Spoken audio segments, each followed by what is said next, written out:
అందరికీ నమస్కారం. Thank you so much for coming. First of all happiest మూమెంట్ని share చేసుకోవడానికి మేము తెలంగాణలో ఫస్ట్ టైం మేము ముందుకు వచ్చాము. మీ అందరి ఆశీర్వాదంతో, తెలంగాణ ప్రజల ఆశీర్వాదం, ఆంధ్ర ప్రజల ఆశీర్వాదం, తెలుగు వారి ఆశీర్వాదంతో పవన్ కళ్యాణ్ గారు డిప్యూటీ సీఎంగా రావడం మనకు చాలా సంతోషాన్ని ఇచ్చింది.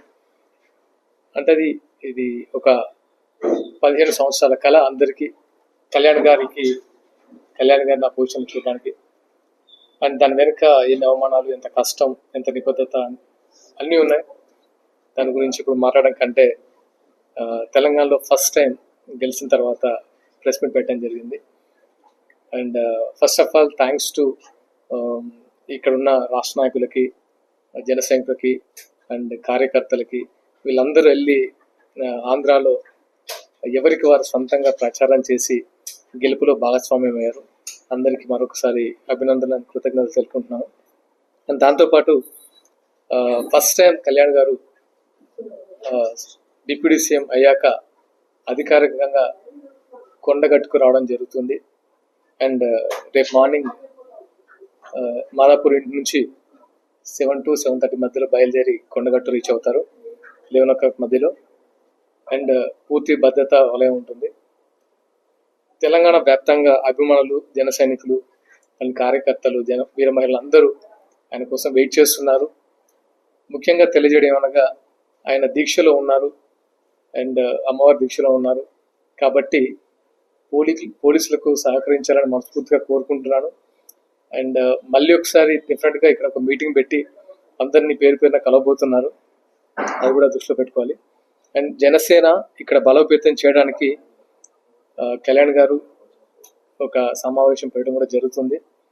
అండ్ జనసేన ఆల్రెడీ ఇక్కడ ఉంది. ఆఫ్టర్ ఆంధ్రప్రదేశ్ ఫలితాల తర్వాత ఇంకా బలంగా ముందుకెళ్తుందని అందరూ ఇక్కడ ఎక్స్పెక్ట్ చేస్తున్నారు, అలాగే జరుగుతుంది. అండ్ సమస్యల గురించి కూడా ఇక్కడ నాట్ ఓన్లీ కళ్యాణ్ గారిని చూడడానికే కాదు, అక్కడ ఉన్న లోకల్ సమస్యల గురించి కూడా చాలామంది వస్తున్నారు. ముఖ్యంగా సిరిసిల్ల ఇష్యూ గురించి కొంతమంది వచ్చి, చేనేత కార్మికులు వచ్చి వాళ్ళ ప్రాబ్లమ్స్ కూడా తెలియజేస్తున్నారు. అంటే సందర్భం కాకపోయినా ఎందుకు చెప్తున్నానంటే, అక్కడ 8 ఆత్మహత్యలు చేసుకున్నారు. వాళ్ళందరూ వచ్చి మేము ఒక మెమోరాండం ఇస్తాము కళ్యాణ్ గారికి. ఎందుకంటే చేనేత వాళ్ళ గురించి కళ్యాణ్ గారు ఇంతకుముందు వచ్చారు సిరిసిల్ల. అండ్ మా ప్రాబ్లమ్స్ ఇప్పుడు కొంచెం పెద్దగా అయ్యాయి గవర్నమెంట్ తర్వాత. ఎందుకంటే ఈ 10 సంవత్సరాల కాలం కంటే ఇప్పుడు కొంచెం 6 నెలల్లోనే 8 ఆత్మహత్యలు చేసుకున్నారు. సో ఒకసారి మేము వినతి పత్రం ఇస్తామని కొంతమంది వచ్చారు. సో వాళ్ళది కూడా మేము కళ్యాణ్ గారి దృష్టికి తీసుకెళ్తాం. అంటే సంతోషం కాదు, సమస్యలు కూడా చెప్పుకోవడానికి చాలా మంది ఉన్నారు కళ్యాణ్ గారితో షేర్ చేసుకోవడానికి. అండ్ ఫస్ట్ ఆఫ్ ఆల్ రేపు ఉన్న కొండగట్టు కార్యక్రమాన్ని అందరూ తెలంగాణ వ్యాప్తంగా సంబరాలు జరుపుకుంటున్నారు. ఎందుకంటే కళ్యాణ్ గారిని డిప్యూటీ సీఎంగా చూసి ఆ కళ నెరవేర్చుకోవడానికి అందరూ సంబరాలు చేసుకుంటున్నారు. అలాగే కొంచెం సమన్వయం కూడా పాటించాలి. మిగతా విషయాలు ఏంటంటే అందరూ రాష్ట్ర నాయకులు అందరూ అక్కడ ఆర్గనైజ్ చేస్తున్నారు. వెళ్ళి నాకు తెలిసి ఇంకో 1-2 hours బయలుదేరి వీళ్ళందరూ అక్కడ ఆర్గనైజ్ చేస్తారు. అండ్ ఫర్దర్గా డెఫినెట్గా మీ ముందుకు చాలా విషయాలు తెలియజేస్తాం. ఎందుకంటే పార్టీ బలోపేతం గురించి కానీ, లేకపోతే ఇక్కడ నాయకత్వం గురించి కానీ అన్ని విషయాలు త్వరలో మీ ముందుకు తెలియజేస్తాం. అండ్ మరొకసారి thank you so much for coming. Thank you. అంటే ఇప్పుడు సార్, యాక్చువల్గా మీరు అన్నట్టు కళ్యాణ్ గారు ఎప్పుడో చెప్పారు, జనసేన రాజకీయాలు లేకుండా రెండు తెలుగు రాష్ట్రాలు ఉండవని ఆయన ఎప్పుడో చెప్పారు. దానిలో భాగంగా ఫస్ట్ రాష్ట్రాన్ని ఆంధ్రప్రదేశ్లో తన మార్కెంటో చూపించారు. అంటే అవుట్ ఆఫ్ 21కి సీట్స్ కొట్టి అంటే ఎన్డీఏలోనే ఒక ప్రభావితం చేశారు. అలాగే తెలంగాణలో కూడా ఆయన మార్క్ ఉంటుంది.